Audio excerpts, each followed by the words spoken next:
Hi అండి, నమస్తే. Welcome back to gnanayudhivlogs. నేను మీ అశ్విని. ఇన్ అడ్వాన్స్గా I wish you happy new year అండి. న్యూ ఇయర్ రోజున ఖచ్చితంగా ఒక కేకు, ఒక స్వీటు, చక్కటి ముగ్గు మాత్రం కంపల్సరీ కదా. అయితే వీటిని నేను షార్ట్ అండ్ స్వీట్గా చాలా తక్కువ టైంలో మీకు ఈ వీడియోలో ఎలా చేసుకోవాలో చెప్పేస్తాను. ముందుగా మనమైతే బ్రెడ్ కేక్ తయారు చేసేద్దామండి. నార్మల్గా మైదా, గోధుమ పిండి ఇటువంటి పిండిలతో కాకుండా ఇలా బ్రెడ్ క్రమ్స్తో ఒకసారి ట్రై చేయండి. చాలా టేస్టీగా ఉంటుంది, పైగా హెల్తీ కూడా. ఇలా బ్రెడ్ క్రమ్స్ బయట ప్రతి సూపర్ మార్కెట్లోనూ దొరుకుతున్నాయండి. అవి ఒక 2 కప్పులు యాడ్ చేసుకోండి. వాటితో పాటుగా 1 కప్పు మైదా మరియు 1 కప్పు షుగర్ను యాడ్ చేసుకోండి. ఎక్కువ క్వాంటిటీలో మైదా కాకుండా చాలా తక్కువ క్వాంటిటీలో యూజ్ చేస్తామండి ఇక్కడ మనం. దాంతోపాటుగా 1/3 కప్పు పాలను అయితే యాడ్ చేసేసుకోండి.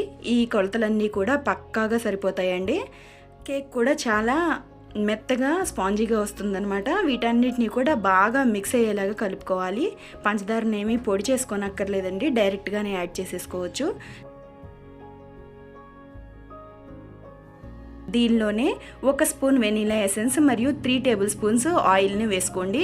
శనగ నూనె లాంటి ఆయిల్ వేయకండి, దానివల్ల స్మెల్ ఎక్కువగా వస్తుందన్నమాట. ఫ్రీడమ్ రిఫైండ్ ఆయిల్ కానీ లేదా మీ దగ్గర ఇంకేదైనా ఆయిల్ ఉంటే అది వేసుకోండి. ఆ తర్వాత 1 టేబుల్ స్పూన్ బేకింగ్ సోడా మరియు 2 టేబుల్ స్పూన్స్ బేకింగ్ పౌడర్ని యాడ్ చేసుకోండి.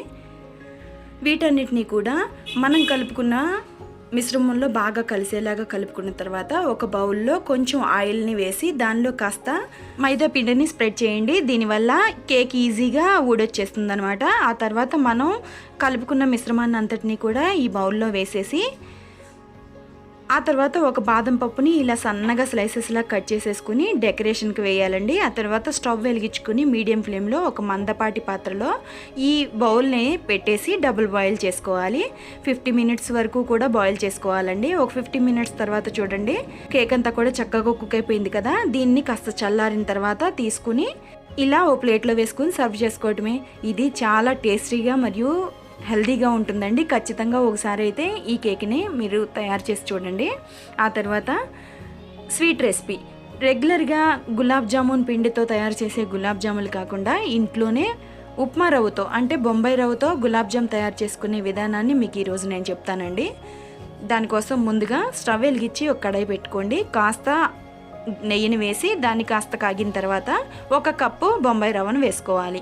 ఈ రవ్వ అంతా కాస్త దోరగా వేగేలాగా వేపుకోవాలి. ఇది కొంచెం వేగిన తర్వాత కప్పు రవ్వకి 2 కప్పుల పాలను యాడ్ చేసుకుని మొత్తం కలిసేలాగా కలిపేసుకోవాలి. ఏమీ ముద్దలు లేకుండా చక్కగా స్మూత్ మిశ్రమం అయ్యేదాకా కూడా ఇలా చేతులతో కలుపుకొని వాటిని ఇలా లడ్డూల్లాగా చుట్టుకోవాలి. మనం కప్పు బొంబాయి రవ్వ తీసుకున్నాం కాబట్టి 2 కప్పులు పంచదార మరియు 1 కప్పు వాటర్ను వేసుకుని పాకంలాగా పట్టుకోవాలి. ఆ తర్వాత లడ్డూలన్నిటినీ కూడా ఇలా ఆయిల్లో డీప్ ఫ్రై చేసేసుకుని వాటన్నిటిని కూడా పాకంలో వేసుకుని 5 మినిట్స్ తర్వాత సర్వ్ చేసుకోవటమే.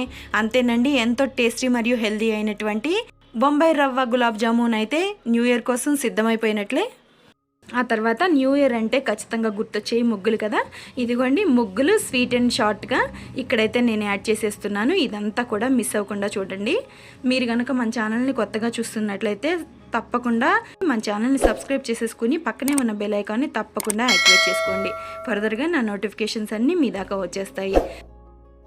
ఈ వీడియోలన్నింటినీ కూడా షార్ట్స్గా అప్లోడ్ చేయడం కోసం షార్ట్ వీడియోస్గా చేశానండి. ఎందుకనో ఈ మధ్య పెద్ద వీడియోస్ ఏమీ అప్లోడ్ అవ్వడం లేదనమాట. అందువల్ల అన్నీ కూడా షార్ట్స్ తీసుకుని ఉంచుకున్నాను.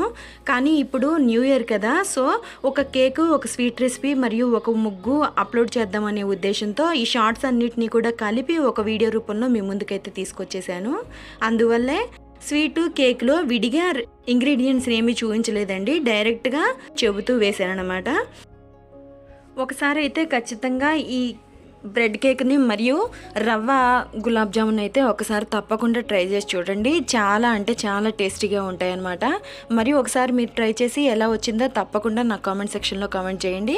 మీకు ఈ వీడియో నచ్చితే తప్పకుండా లైక్ చేయండి, షేర్ చేయండి. మరిన్ని మంచి వీడియోస్ కోసం మన ఛానల్ని అయితే సబ్స్క్రైబ్ చేసేసుకుని పక్కనే ఉన్న బెల్ ఐకాన్ని యాక్టివేట్ చేసుకోండి.